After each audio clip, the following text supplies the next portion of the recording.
India देख रहे हैं आप और मैं हूं राकेश कुमार। और दरअसल आज का मुद्दा राहुल गांधी की उस रैली को लेकर है जो प्रयागराज में होने वाली है।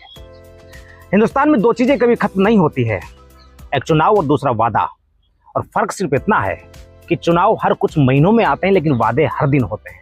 और इस बार मुद्दा है युवाओं का, नीट पेपर का, बेरोजगारी का, छात्र आंदोलन का और प्रयागराज का ये राजनीतिक महाकुंभ कितना सही है और कितना गलत है।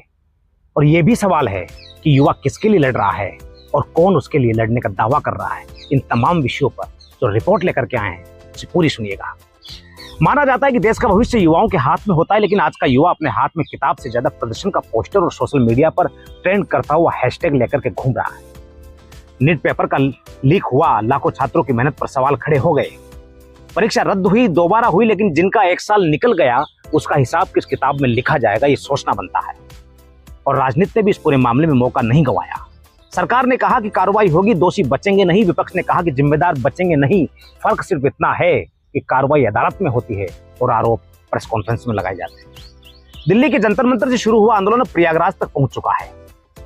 कांग्रेस कह रही है कि युवाओं की आवाज है और बीजेपी कह रही है कि उत्तर प्रदेश के 2027 के विधानसभा चुनाव की रिहर्सल है। अब जनता कंफ्यूज है कि मंच पर भाषण ज्यादा होंगे या इस विषय के समाधान पर भी बात होगी। राहुल गांधी युवाओं के बीच 8 अगस्त को आने वाले हैं। मुख्यमंत्री योगी आदित्यनाथ रोजगार और विकास के दावे गिना रहे हैं। दोनों अपनी अपनी राजनीति कर रहे हैं और छात्र क्या कर रहे हैं? छात्र अब भी अगली भर्ती की तारीख का नया इंतजार कर रहे हैं। दिलचस्प बात यह है कि चुनाव आते ही हर पार्टी को युवा सबसे प्यारा लगने लगता है। कोई पार्टी रोजगार यात्रा निकालती है, कोई युवा न्याय यात्रा निकालती है, कोई रोजगार मेला आयोजित करता है, तो कोई नियुक्ति पत्र बांटता है। लेकिन जैसे ही चुनाव खत्म होते हैं वही युवा फिर वेबसाइट रिफ्रेश करता है, अपने रिज्यूम दोबारा से तैयार करता है और कुल मिलाकर के उस इंतजार में चला जाता है कि शायद जो एग्जाम अभी दिया है, जो परीक्षाएं अभी दी है, वो सही सलामत से अगर उनका रिजल्ट आ जाए, परिणाम आ जाए तो शायद कुछ भला हो जाए। तो लगता ऐसा है कि भारत के छात्रों की डिग्री से ज्यादा अपडेट तो भर्ती पोर्टल पर आता है। चलो अब आपको प्रयागराज के बारे में बता देते हैं कि राहुल गांधी ने प्रयागराज को ही क्यों चुना है। क्योंकि प्रयागराज सिर्फ एक शहर नहीं है, ये छात्र राजनीति की एक प्रयोगशाला भी प्रयागराज को माना जाता है। यहाँ से कई बड़े जो राजनेता बने हैं, आगे जाकर के उनकी राजनीति निकली है।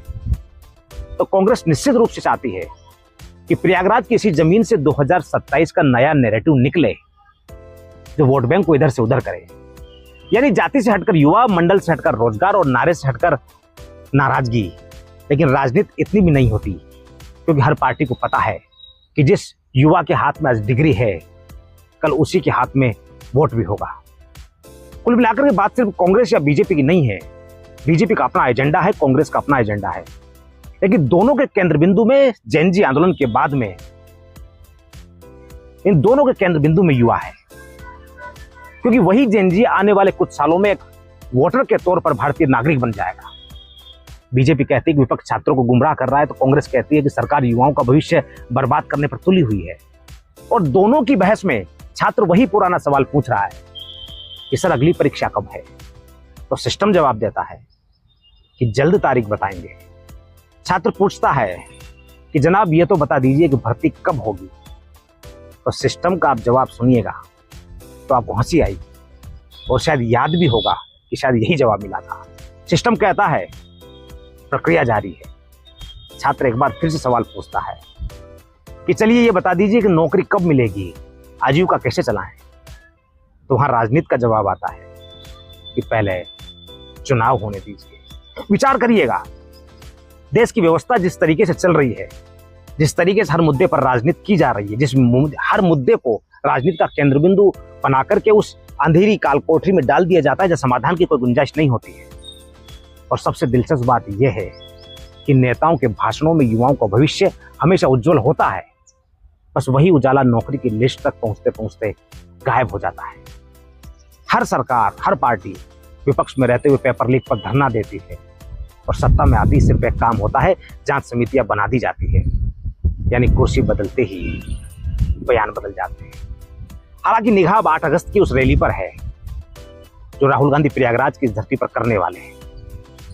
क्योंकि मुद्दा छात्रों का है, मुद्दा पेपर लीक का है, मुद्दा सबसे अहम मुद्दा 2027 के उत्तर प्रदेश के विधानसभा चुनाव का है, जहां पर कांग्रेस को एक बार फिर से अपनी जमीन मजबूत करनी है, और वो भी समाजवादी पार्टी और भारतीय जनता पार्टी के बीच रह करके। और 8 अगस्त पर निगाह इसलिए भी है कि अगर प्रयागराज का मैदान भर गया तो कांग्रेस निश्चित तौर पर कहेगी कि युवाओं ने बदलाव का बिगुल बजा दिया है, और अगर भीड़ उम्मीद से कम रही तो बीजेपी कहेगी कि युवाओं ने विपक्ष को नकार दिया है। मतलब नतीजे चाहे जो हो, राजनीतिक प्रेस नोट पहले से तैयार कर लिए गए हैं और बयानों को नोट कर लिया गया है कि मीडिया के कैमरों पर बोलना क्या है। लेकिन असली प्रेस नोट तो उन छात्रों के घरों में लिखा जा रहा है। जब माता पिता पूछते हैं कि बेटा इस बार कुछ हुआ, तो जवाब आता है पेपर तो हो गया था लेकिन फिर लीक हो गया। विचार करिएगा, पीड़ा बहुत गहरी है, क्योंकि इन तमाम मुद्दों में सियासत की एक सबसे बड़ी खूबी यही है कि हर दर्द में उसे मुद्दा दिख जाता है। और वर्तमान हिंदुस्तान के युवाओं की सबसे बड़ी मजबूरी यही है कि हर चुनाव में हर युवा को एक नई उम्मीद दिखा दी जाती है। देखिएगा 8 अगस्त का छात्र महाकुंभ जो प्रयागराज में होने वाला है, और यह भी देखिएगा कि प्रयागराज का मंच युवाओं को नौकरी देगा या सिर्फ एक बार फिर से एक नया नारा, और वो भी युवाओं के लिए प्रयागराज की धरती से निकलेगा। क्योंकि इतिहास गवाह है साहब, रैलियां भीड़ से सफल होती है, लेकिन देश का भविष्य भीड़ से नहीं, भर्तियों, पारदर्शी परीक्षाओं और समय पर मिलने वाले अवसरों से बनता है। निर्मोही पत्रकार में आज के लिए इतना ही। विचार करिएगा, मंथन करिएगा, आपका मंथन मुझे मजबूत बनाएगा।